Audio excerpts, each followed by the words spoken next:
Hello friends, so welcome to exam B पर आपका स्वागत है। मेरा नाम है रवि।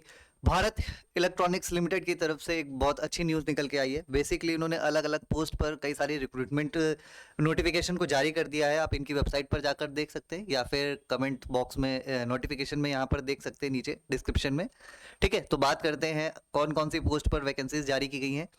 सबसे पहले आप देख सकते हो यहाँ पर प्रोबेशनरी जो इंजीनियर है उनके लिए वैकेंसी जारी की गई है, प्रोबेशनरी इंजीनियर। उसके अलावा प्रोबेशनरी ऑफिसर जो एचआर है, ह्यूमन रिसोर्स, उसके लिए है, और अकाउंट्स के लिए यहाँ पर आपको जो वैकेंसी देखने को मिल सकती है। ठीक है, अब हम बात करेंगे कि इनके लिए क्या क्राइटेरिया उन्होंने फिक्स किया हुआ है या फिर क्या क्या चीज़ें उन्होंने बेसिकली मांगी है। सबसे पहले तो आप एज लिमिट देख लीजिए। जो प्रोबेशनरी अकाउंट्स हैं ऑफिसर, प्रोबेशनरी अकाउंट्स ऑफिसर होंगे, ठीक है, उनके लिए 30 ईयर मैक्सिमम एज मांगी गई है। जबकि प्रोबेशनरी ऑफिसर एचआर और प्रोबेशनरी इंजीनियर इनके लिए 25 ईयर्स मैक्सिमम मांगी गई है। ठीक है, तो पहला तो एज क्राइटेरिया आपको यहाँ से पता चल चुका है। इसके अलावा इनका जो क्वालिफिकेशन क्या मांगा गया है, मतलब एसेंशियल क्वालिफिकेशन क्या मांगी गई है, वो आप इस स्लाइड में देख सकते हो। प्रोबेशनरी इंजीनियर के लिए जो आप पीछे अभी बात की गई, उसके लिए इन्होंने बीटेक, मतलब बैचलर इन इलेक्ट्रॉनिक्स या बीटेक आपने किया हो, ठीक है, इंजीनियरिंग ग्रेजुएट आप हुए हो, मैकेनिकल मतलब कंप्यूटर साइंस, इन सब से अगर आपने कर रखा है तो आप इसको भर सकते हो। उसके अलावा अगर हम एचआर की बात करें तो एचआर के लिए इन्होंने क्या क्या मांगा है, तो आपके पास 2 ईयर का एमबीए मतलब आपने कर रखा हो, 2 साल का, ऑब्वियस सी बात है, या फिर मास्टर्स ऑफ सोशल वर्क आपने कर रखा हो, मास्टर्स है आपका सोशल वर्क में, तो आपका ये एलिजिबल मांगा जाएगा। पीजी डिग्री हो, पीजी डिप्लोमा ह्यूमन रिसोर्स में हो, तो ये सब आप, अगर आपने इनमें से कुछ भी कर रखा है तो आप एचआर पोस्ट के लिए एलिजिबल हो जाते हैं। ठीक है, प्रोबेशनरी अकाउंट्स ऑफिसर की जो 15 वैकेंसी, उसके लिए क्या मांगा है, सीए या सीएमए फाइनल ईयर कंप्लीट होना चाहिए, या फिर फाइनल ईयर में आप मतलब होने चाहिए, ऐसा बोला गया है। ठीक है, उसके अलावा एक जो परसेंटेज की बात होती है, क्योंकि जो ऐसी वैकेंसीज होती है नवरत्ना या मिनी रत्ना जो पीएसयूज होती हैं, जब ये जारी करती हैं कोई भी नोटिफिकेशन या रिक्रूटमेंट, तो इनमें ज़्यादातर होता है कि ये फर्स्ट डिवीजन मांगती है। और यहाँ पर प्रोफेशनरी इंजीनियर में इन्होंने ये क्लियर बोला है कि आप यहाँ पर फर्स्ट क्लास, आपका मतलब 60% मार्क्स होने चाहिए, तभी आप ये फॉर्म भर सकते हो। मतलब यहाँ पर आप देख सकते हो फर्स्ट क्लास मांगा है प्रोफेशनरी इंजीनियर के लिए, पोस्ट के लिए। ठीक है, सबसे ज़्यादा पोस्ट इसी में है, और फर्स्ट क्लास इन्होंने यहाँ पर मांगा हुआ। और मतलब जिन्होंने भी बीटेक बी वगैरह कर रखा है, तो उनके 60% बहुत बड़ी बात नहीं होती, इजिली हो ही जाते हैं। ठीक है, उसके अलावा अगर जो प्रोबेशनरी ऑफिसर एचआर के लिए कर रहा है, तो वहां पर भी उन्होंने यही चीज बोली है कि भाई आपके पास क्या होना चाहिए, फर्स्ट क्लास एमबीए होना चाहिए, मतलब 60% के ऊपर मार्क्स होने चाहिए। ठीक है, तीसरी बात आपको जो इसके लिए है, सीए के लिए है, वहां पर इन्होंने ये बात क्लियर नहीं की है कि कितने परसेंट है, वहां पर जस्ट इन्होंने पास लिखा हुआ है।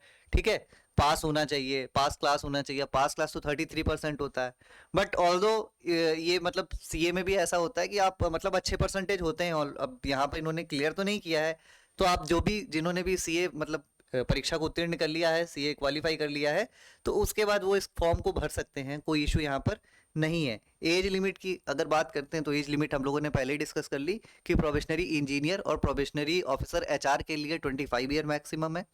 सीए के लिए, फाइनेंस वाला के लिए जो है वो 30 ईयर्स मैक्सिमम है। लेकिन यहाँ पर रिजर्वेशन, जैसा कि एज रिलैक्सेशन मिलता है अदर अदर जो अलग अलग कैटेगरीज होती है, एससी एसटी ओबीसी, तो यहाँ पर वो चीज़ क्लियरली बोली गई कि हाँ आपको एज रिलैक्सेशन मिल जाएगा। ठीक है, तो ये चीज़ आप यहाँ पर देख सकते हो। नॉर्मल सा है, जैसे 5 साल मिलता है एस सी एस टी या फिर ओबीसी को 3 साल का मिलता है, तो वैसे ही यहाँ पर भी चीज़ें हैं कि भाई ये मिल जाएगा, कोई इशू यहाँ पर नहीं है। अब हम बात करते हैं कि भाई इसकी जो परीक्षा है वो कैसे ली जाएगी। ठीक है, देखते हैं भाई। तो ये आप देख सकते हो यहाँ पर लिखा हुआ है कंप्यूटर बेस्ड टेस्ट होगा। ठीक है, टोटल कितने क्वेश्चन होंगे, टोटल यहाँ पर क्वेश्चन होंगे आपके 150 क्वेश्चन होंगे। लेकिन 150 क्वेश्चन में 85 क्वेश्चन जो होंगे ये आपके स्पेशलाइज्ड सब्जेक्ट से होंगे, मतलब स्पेशल, जो जैसे आप सीए के हैं तो आपके सीए से क्वेश्चन आएंगे 85। ठीक है, या फिर आप मैकेनिकल इंजीनियरिंग से हैं तो वहां से 85 क्वेश्चन आएंगे। और जो बाकी के 65 क्वेश्चन बचते हैं ये जनरल एप्टीट्यूड के क्वेश्चन होंगे। ठीक है, जनरल एप्टीट्यूड में आपका जीए, रीजनिंग, मैथ्स, इंग्लिश, ये सब आ जाती है। ठीक है, जनरल एप्टीट्यूड से क्वेश्चन आएंगे, यानी कि 150 में 85 आपके स्पेशलाइज्ड जो सब्जेक्ट है, यानी एचआर वगैरह से आप पोस्ट भर रहे हो, एचआर के लिए भर रहे हो, तो एचआर से रिलेटेड क्वेश्चन होंगे। ठीक है, आप इलेक्ट्रिकल इंजीनियरिंग से भर रहे हो तो वहाँ पर इलेक्ट्रिकल इंजीनियरिंग के क्वेश्चन होंगे। और अगर आप सीए वगैरह से भर रहे हो तो आपको अकाउंट्स वगैरह के क्वेश्चन यहाँ पर देखने को मिलेंगे। लेकिन जो बाकी के बचे हुए 65 क्वेश्चन होंगे वो जनरल एप्टीट्यूड के होंगे, उसमें सारी चीजें मिक्स आपको देखने को मिलेगी। ठीक है, ओके। अब एक बात है कि फॉर्म कैसे भरना है। तो फॉर्म भरने के लिए आपको इनकी वेबसाइट पे जाना होगा। वहां पर डेट, पहली बात तो 28 अक्टूबर ही तक डेट है, 28 अक्टूबर से पहले आपको ये फॉर्म भर लेना है। उसके बाद ये फॉर्म आप नहीं भर पाओगे। दूसरी चीज, वहीं पर आप लॉगिन करना पड़ेगा उनकी वेबसाइट पे जाकर, वहीं पर आप फॉर्म भरोगे। एडमिट कार्ड को भी ये खुद से कोई जारी नहीं करेंगे, आपको वहीं पर जाकर एडमिट कार्ड खुद से डाउनलोड करना पड़ेगा। मतलब कोई अदर वेबसाइट पर इनका कुछ भी मटेरियल आपको देखने को नहीं मिलेगा, आपको इन्हीं की वेबसाइट पे जाकर लॉगिन करके ही सारी चीज़ें डाउनलोड करनी पड़ेगी। सीबीटी के लिए कॉल लेटर जो आएगा वो भी आपको खुद ही डाउनलोड करना है, कोई मेल नहीं आएगी। ये बात इन्होंने क्लियरली मेंशन कर दी है अपने इसी नोटिफिकेशन में, इन्होंने ये चीज़ लिख दी है। दिखाता हूँ आपको।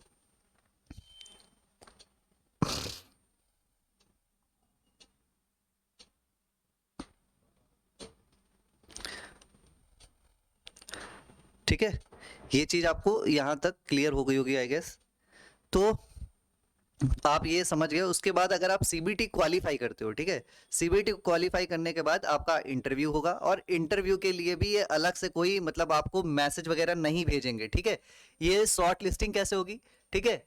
तो शॉर्ट लिस्टिंग के लिए सबसे पहले तो कंप्यूटर बेस्ड जो टेस्ट होगा इनका, उसमें आपको एटलीस्ट 35% स्कोर करना पड़ेगा, तब जाकर आप कट ऑफ में आ सकते हो। ऐसा नहीं कि उसी से फाइनल कट ऑफ बन जाएगी। फाइनल कट ऑफ तो कैंडिडेट्स के जो ओवरऑल मार्किंग होगी उसमें सबसे मिनिमम मार्किंग के हिसाब से बनेगी। 35 तो आपको लाने ही, उससे कम लाने पे ऑलरेडी जितने बच्चे भरे होंगे सबके सब बाहर हो जाएंगे। SC ST और PWBD के लिए 30% है। ठीक है, इंटरव्यू में कितने बच्चे बुलाए जाएंगे, तो इंटरव्यू में बच्चे बुलाए जाएंगे 1:5 के उसमें। ठीक है, यानी हर एक सीट के लिए 5 बच्चे इंटरव्यू में बुलाए जाएंगे। ठीक है, ओके, ठीक है जी। अभी हम देख लेते हैं कि इसमें जो उन्होंने बोला है, इंटरव्यू जो होगा वो सब भी इनकी वेबसाइट पे ही मिलेगा। उसके लिए अलग से आपको कहीं पर कोई वो नहीं है, मतलब किसी और सरकारी रिजल्ट या कोई और वेबसाइट पे जाकर आप देखना चाहोगे या आप सोचोगे कि मेल वगैरह आएगा, तो ऐसा कुछ नहीं है भाई। इन्हीं की वेबसाइट पे आपको रेगुलर जाकर चेक करते रहना है। ठीक है, ये इन्होंने वगैरह वगैरह अपना मेल वगैरह सब दे रखा है। ये और एक चीज और है कि ऑल ओवर इंडिया पोस्टिंग होगी क्या, तो जहां जहां पर इनकी यूनिट्स है, ठीक है, जैसे गाजियाबाद हो गई, पुणे हो गई, ठीक है, तो इन सब जगहों पर कोलकाता वगैरह हो गई, इन सब जगहों पर आपकी पोस्टिंग हो सकती है। ऑल ओवर इंडिया में ही जहां जहां पर इनकी यूनिट्स है वहां वहां पर आपकी पोस्टिंग हो सकती है। फीस स्ट्रक्चर आप देख सकते हो, जनरल के लिए 1000 रुपये प्लस GST वगैरह है, ये सारी चीजें हैं। और स्पेशलाइजेशन में आप देख सकते हो, इलेक्ट्रॉनिक्स जिनने लिया है तो उनका इलेक्ट्रॉनिक्स में ये सारी चीज़ों से क्वेश्चन आएगा। मैकेनिकल में मैकेनिकल से आएगा। कंप्यूटर साइंस में जिन्होंने ये सब कर रखा है वहाँ से क्वेश्चन आएगा। उसी तरह HR का दे रखा है, और सिमिलरली उन्होंने दे रखा है अकाउंट्स वालों का। ठीक है, पेपर में आप हिंदी इंग्लिश कोई भी लैंग्वेज से कर सकते हो। ठीक है, और हाँ, जब आप फॉर्म भरोगे तो उन्होंने क्लियर ये भी बोला है कि आप सेंटर चेंज नहीं कर सकते हो। तो आपको शुरुआत में ही 5 सेंटर बोले जाएंगे भरने के लिए, आप अपने अकॉर्डिंग 5 नियरेस्ट सेंटर को भरेंगे। उसके बाद वो फाइनली जो भी सीट जहां पर अवेलेबल होगी वहां पर आपका एग्जाम कंडक्ट कराया जाएगा। ठीक है, ठीक है। तो ये फिलहाल इस नोटिफिकेशन में हम लोग का इतना ही था। उसके अलावा अगर आपको तैयारी करनी है, आपको लगता है कि ये जो वैकेंसी है इसको आप भरने वाले हो, या इसके लिए आपको एक एज चाहिए कि मुझे बहुत अच्छे से सटीक तरीके से एक रणनीति समझ में आए कि मुझे किस तरह से आगे बढ़ना है, किस तरह से एग्जाम को क्लियर करना है, तो हमारे एक्सपर्ट्स CA जो है प्रतीक तालदार सर, प्राची मैम और नेहा अरोरा मैम, ये आपको मतलब इन सारी चीज़ों में आपकी हेल्प करेंगे। बेसिकली हमारा इससे रिलेटेड एक HPCL की एक वैकेंसी आई थी और NSIC की एक वैकेंसी थी, जिसमें सिमिलर टाइप्स पर क्वेश्चन आने हैं। सिमिलर पैटर्न है, बिल्कुल सेम क्वालिफिकेशन मांगी गई है, और ये दोनों भी अपने, ये भी बेसिकली PSU ही हैं, गवर्नमेंट अंडरटेकिंग्स है। ठीक है, तो इनका पेपर जो है कमोबेश एक ही तरह होने वाला है। तो हमारा ऑलरेडी एक कोर्स चल रहा है जिसको आप इनरोल कर सकते हो, और अपना आने वाले पेपर में अपनी जो सीट है उसे सिक्योर कर सकते हो। सो फिलहाल इस वीडियो में इतना ही था। अगर वीडियो पसंद आई है तो वीडियो आप लाइक कर सकते हैं, चैनल पर नए हैं तो चैनल को सब्सक्राइब कर सकते हैं।